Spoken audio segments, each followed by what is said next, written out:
As the Democratic primary moves to South Carolina, Bernie Sanders is building some serious momentum.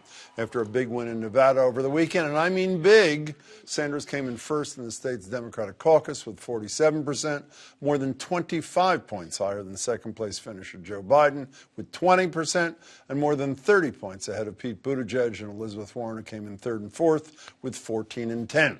The win raises the stakes for the rest of the field, clamoring to find some kind of viable path to that nomination. I think we know we have a choice to make as a party. When the moment came in the debate in New Hampshire, and the moderators asked, I think it was Stephanopoulos, does anyone have a problem with having a socialist head up the ticket?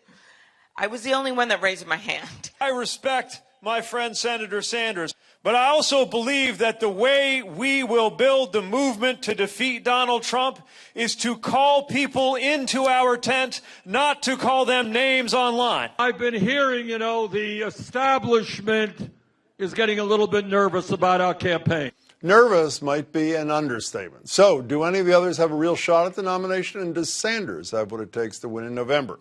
Joined by Boston City Councilor Michelle Wu, supporting Elizabeth Warren. Good to see you. Good to see you. Nadeem Mazen, former Cambridge City Councilor and the founder of Fabric. He's supporting Bernie Sanders. Good to see you, Nadeem. And Steve Grossman is the former state treasurer and former national chair of the Democratic National Committee. He is supporting Pete Buttigieg. Good to see you, Steve. Let me start with you. Sure.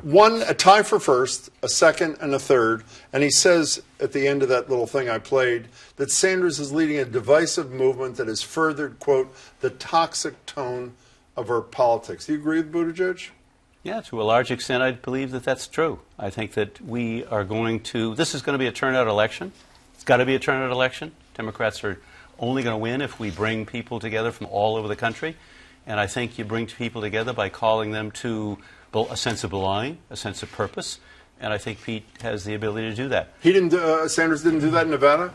Won pretty big, didn't he? Well, he did, but again, Harry Reid said, let's not have any more caucuses, and I agree with him. When only 98,000 people vote out of 1.5 million registered voters, I don't think caucuses are representative. We're going to get to that. Let's talk to you about Elizabeth Warren. Third in Iowa, then out of the top three in Nevada and New Hampshire. She had some good news in a CBS poll, national poll, CBS YouGov this morning. In second place, which she hasn't been lately, to Sanders. But where does she win? She has to win a primary at some point. No more caucuses. Where does she win, Michelle? We're still incredibly early on. After the four early states vote, it'll still be fewer than 4% of the total delegates. So it's going to be a long road to convention and to get to the nominee. And Elizabeth has been investing in grassroots organization for the longest period of time. So she has operations up and running in many of the states all across the country. She said that in Iowa and New Hampshire, too. And New Hampshire, as you know, is a neighboring state. Didn't pan out, though, did it?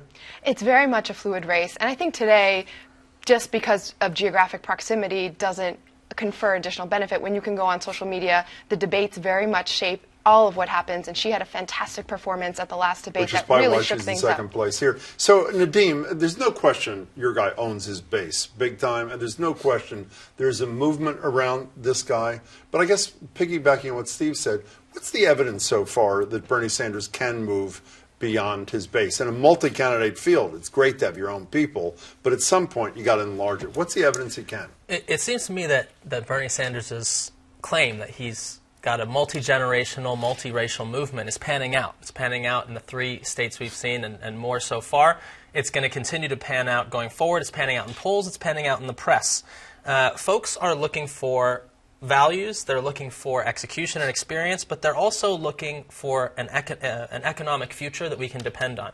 And Bernie Sanders, time and time again, is calling people to that unifying message that says, for years, we've given bailouts to the top that may stave off a recession here or there for a second, but we've got to start investing in infrastructure, housing, Medicare for all, and that rallying cry is finally paying off after years and years. But again, let me get back to what is the evidence that I'm not quarreling with what his issues are. What is the evidence he's going beyond the base that he came in with? Some people this morning are citing Nevada. The entrance polls on CNN, 66% of the voters were liberal or somewhat liberal. That's not a typical American state. It is more diverse than Iowa and New Hampshire, but it's not a typical American state. My feeling when you see culinary workers and others go against their unions to vote for Bernie Sanders, to show up and vote, there's 2 questions here. who's showing up to vote. It's a much broader swath over time under the banner of folks like Bernie and Warren and others. And then also what's going to happen when there's only one candidate. Are folks going to come out and vote for a Bloomberg, or are they going to come out and vote for a Bernie Sanders? And my claim is that the future of this party is not a corporatist like Bloomberg. It is, in fact, a unifying voice like Bernie Sanders. Can we step back? You have talked a lot in your career about the importance of empowering people of color. You were the chair of the Democratic National Committee. No one knows better than you how critical to a Democratic win people of color are. In Nevada, 67% of black and Latino voters went to Biden and Sanders. 67%. So what is and your guy got 2% of black voters in Nevada. What is the path amongst people of color for Pete Buttigieg? Well, it's been his challenge right along. And how does he meet the challenge? Well, I think people have got to get to know him and got to look him straight in the eye and decide that they can trust him and believe in him, and that his vision for an America that brings people together around a unifying message of belonging is something that they can trust and believe in. That's been his challenge, and will continue to. Warren has that challenge too. Not as maybe as not severe as Buttigieg, but she's put a huge amount of effort through the years into voters of color, and she's getting crushed by Sanders and crushed by Biden, I'm sorry. We're seeing that as the race goes on, people are really starting to tune in and understand what's at stake in November and what they are voting on. At the end of the day, we need someone who's going to not just unify the party, but deliver on results. And Warren has a record of threading racial equity as her primary lens on every single issue and delivering results that have brought back billions of dollars for working families and setting up the Consumer Financial Protection Bureau. At the end of the day, we need someone who's going to have the strong leadership at the grassroots, but also delivering on plans. Yeah, by the way, what is the evidence that a Senator Sanders can deliver? I mean, what has he delivered? He has delivered a movement, but if he's elected president, he's got to also convince those 535 people to support what he's doing. What is the evidence of his legislative acumen? You know, populism isn't always bad. We look at Trump and we look at his command, frankly, of the House and the Senate. And we can imagine... Well, not the House, but the command of the Senate. In the beginning of his term, he had carte blanche, right? Yeah. And frankly, it was very scary for those of us on the left. I think that we can continue the momentum that folks on the progressive wing of the Democratic Party have started in serving the masses, the working class, the middle class. And frankly, when the working class and the middle class do well, business owners and the wealthy benefit as a secondary effect. I think... There's a business owner right there. We're going to ask him if he agrees. I think Sanders has stood behind these values in the past, and frankly, I think in the executive, he's in a very different position than he was in Congress, and I think it's up to us and up to this movement to bring these initiatives through Congress if he gets there. After he is elected. But, you know, Steve, are you worried? This talk has been going on nonstop in recent days. It is the circular firing squad with the moderates. Well, you got a lot of people. Well, first of all, Pete Buttigieg isn't a moderate. He's a progressive. He will be as progressive as we've seen in 50 years. He may not be as progressive as Bernie is. But you can say the same thing about Biden, and you can't. Yeah, but here's my question, and really a question for the Bernie team. Ask it. We lost Michigan, Wisconsin, and Pennsylvania by an aggregate total of 77,000 votes. Are those swing voters whom we need to win those Midwestern states, because it can't be just a bi-coastal group, is Bernie Sanders able to bring them together? I say that those are people who are common sense, down-to-earth people who want somebody who can beat Donald Trump. It's much more important to beat Donald Trump than it is to stand for a particular... Those are workers. They polled well last election with Bernie, even though he didn't get the nomination. We don't want to see foreign interference, which was pivotal in those states in particular.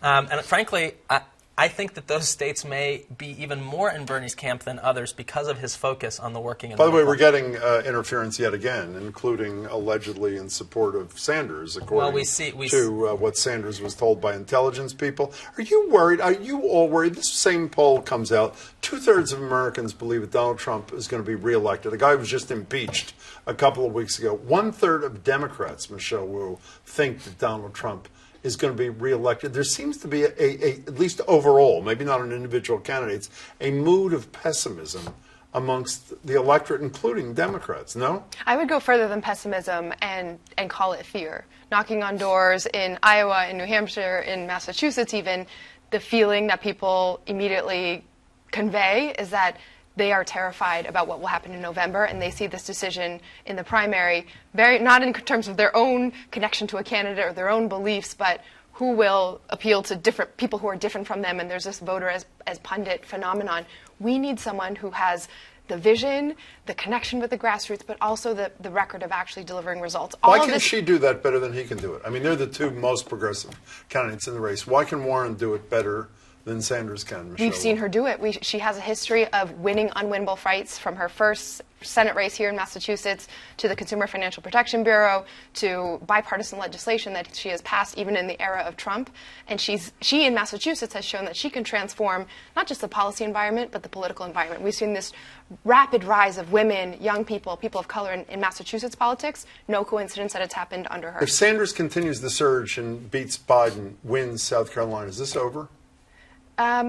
We have a long road to the answer nomination. is no. I think for the candidates to get the delegates that they need, everyone has to. It's going to be a long road. Is it over if he wins his fourth? No, Biden may be over, but this Which race would be is good not for your over. guy, no? Well, yeah, I mean, as you said, there are many people in that lane, and it's a crowded lane. The fact is, you've got to get 1,991 delegates, and my guess is we will not go to Milwaukee with anybody having enough delegates to win. And will the Democratic establishment, that you know pretty well, take it away from his candidate if he's leading but doesn't have the 1991? Well, I think if there's no consensus that Bernie is the guy, I think the superdelegates on the second and third ballots are going to vote in a way that they think can beat Donald Trump. That is Meaning the bottom he would line. not be the nominee. He may not get the nomination. We got to go. May Steve, not it's get nice the to see you. Thanks, Jim. Thanks so much. Thanks, Jim. Nadeem, thank you. Great to be here. Counselor, pleasure to see you as always.